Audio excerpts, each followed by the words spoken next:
बात करेंगे about the cash book. ठीक है, तो कैश बुक के जो भी रूल्स हैं provide in the financial code, ये आप याद रखेंगे दैट द कैश बुक जो आप मेंटेन करते हैं when you are receiving the money on behalf of the government, the cash book should always be maintain in a form which is known as form FC3। ठीक है, और ये जो cash book है it should be properly bound and it should be machine number, this is very important. ठीक है, and the cash book there must be a count certificate. ठीक है, the count certificate means you have to count the number of pages and then you have to record a certificate of the count on the first page। ये आपको याद रखना है, cash book के first page पे आप ये count certificate enter कर देंगे। ठीक है, और जो भी मॉनेटरी ट्रांजैक्शंस हैं जब भी वो हों, मैंने पहले ही कहा as soon as a monetary transaction occurs, it must be entered in the cash book and it should be properly attested by the head of the office। ठीक है, तो head of the office check करेगा जब भी कोई भी financial transaction होगी, the entries are made and they are attested by the head of the office.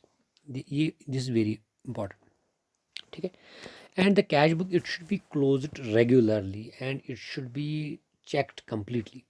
ठीक है, जो हेड ऑफ द ऑफिस है उनकी रेस्पॉन्सिबिलिटी होती है कि वो इसका टोटल वेरीफाई करें।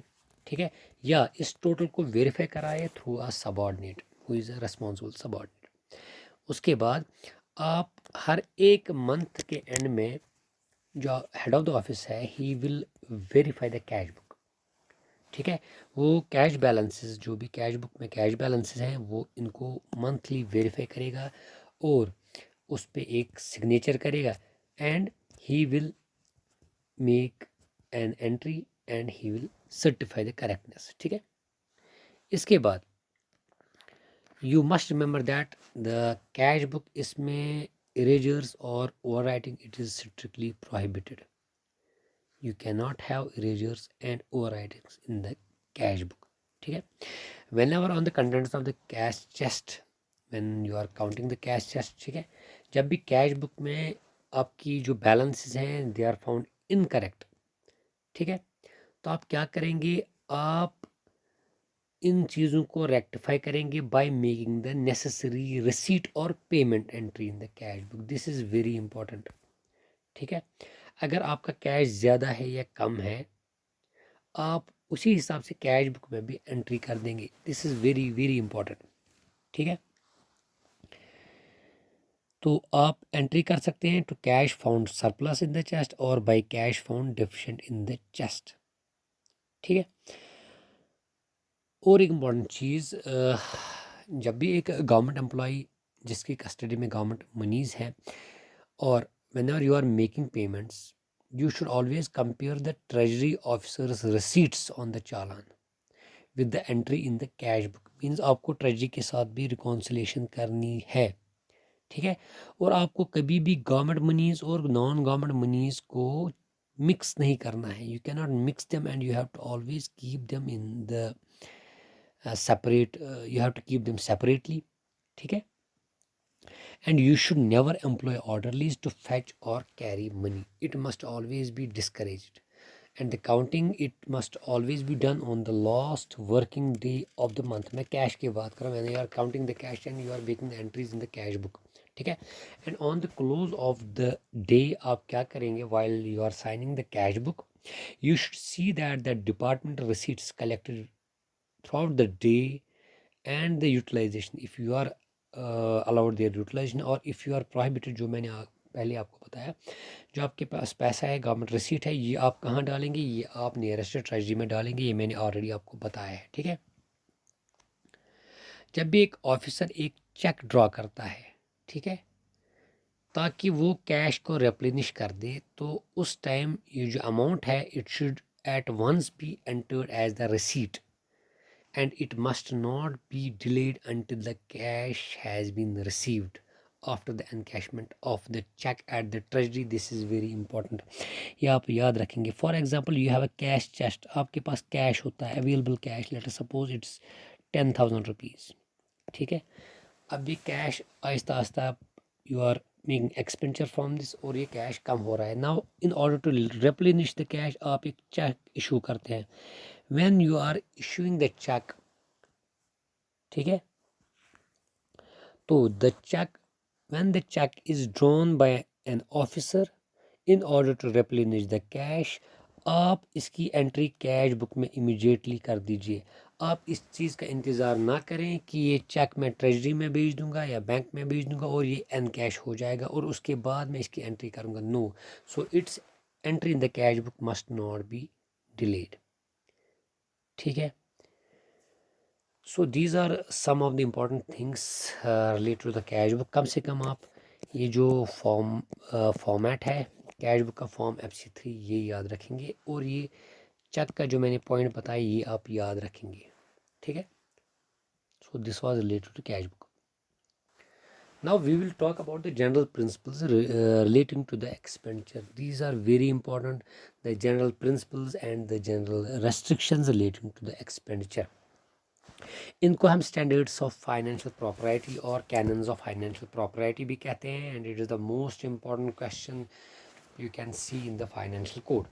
ठीक है, तो what are the canons of the financial property? ये सिंपल है कि हर एक गवर्नमेंट एम्प्लॉय जो भी एक्सपेंडिचर इनकर करता है या जो भी एक एक्सपेंडिचर सैंक्शन करता है, ठीक है, he must always be guided by the high standards of financial property. ठीक है, हर एक हेड ऑफ द डिपार्टमेंट जो है he is strictly responsible for enforcing the financial order. तो हेड ऑफ द डिपार्टमेंट का काम क्या है? He has to ensure strict economy in the government expenditure. ठीक है, and he is responsible for the observance of all the financial rules and regulation. तो आप जब भी एक्सपेंडिचर करते हैं, जब भी पैसा डिसबर्स करते हैं, you must always be guided by the high standards of the financial property and you should observe all the financial rules. So कुछ प्रिंसिपल्स मैं आपको यहाँ पे बताऊंगा and they are very important. इन प्रिंसिपल्स का जिक्र GFR में भी है, फिलहाल we will focus on the financial code. Every government servant he is expected to exercise the same vigilance. तो if you are a government servant, आपको वही विजिलेंस इख्तियार करनी है in respect of the expenditure जो आप पब्लिक मनी से खर्चा कर देते हैं। हम आपसे वही चीज़ एक्सपेक्ट करते हैं as if you are an ordinary person and you show the ordinary prudence in the exercise in respect of the expenditure. ठीक है, तो आप जब खर्चा करते हैं आपको ये दिमाग में रखना है, आप ऐसी प्रूडेंस दिखाएंगे as if you are making the expenditure from your own pocket. Number 2, the expenditure should in no cases be prima facie more than the occasion demands.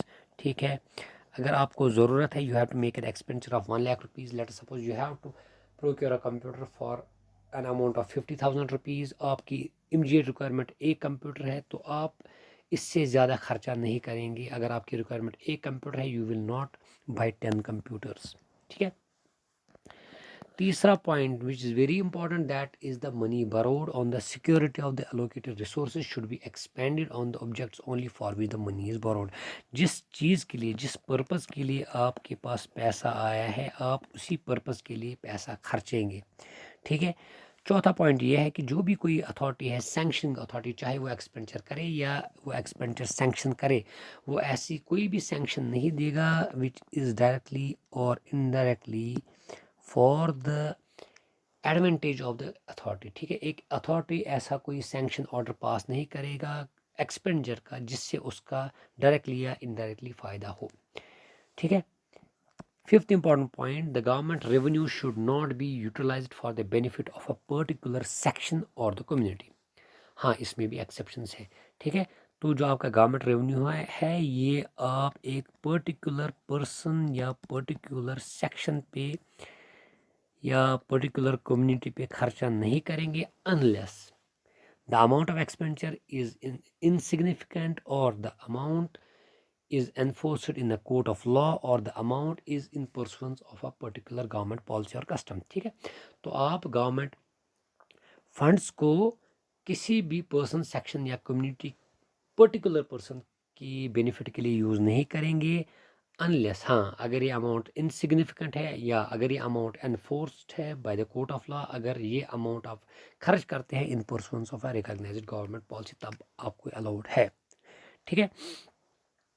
कोई भी अथॉरिटी कोई भी ऐसा सैंक्शन ऑफ एक्सपेंडिचर ना करे जिसकी वजह से एक्सपेंडिचर इतना हो जाए which is beyond his own powers. So जो आप सैंक्शन करें expenditure, it should be in your powers and you have to be foresighted कि मेरा एक्सपेंडिचर उससे ना निकले। For example, let us suppose you are giving a sanction for the, let us suppose, installation of chairs for an event. ठीक है, आपने calculate कर दिया कि इस इवेंट में इंस्टॉलेशन ऑफ चेयर्स में आपका खर्चा हो जाएगा 10,000 रुपये और आपकी कंपटेंसी 10,000 है। तो आपने सैंक्शन दे दी, आपने उसमें ये नहीं लिखा कि आपको एक दिन के लिए इंस्टॉल करना है, आपने उसमें बस मेंशन किया कि आप इंस्टॉल कर दो एंड द वेंडर और the supplier he installs it for mini days.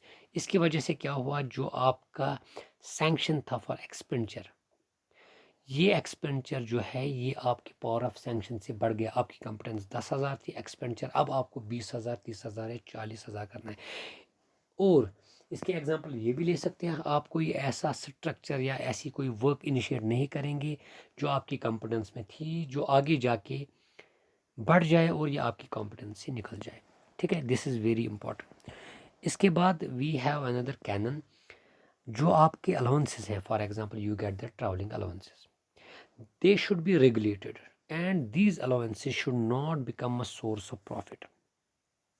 ठीक है, the allowances which the government gives you, उनका एक particular purpose होता है। the allowances, they should always be regulated and they should not be a source of profit to you।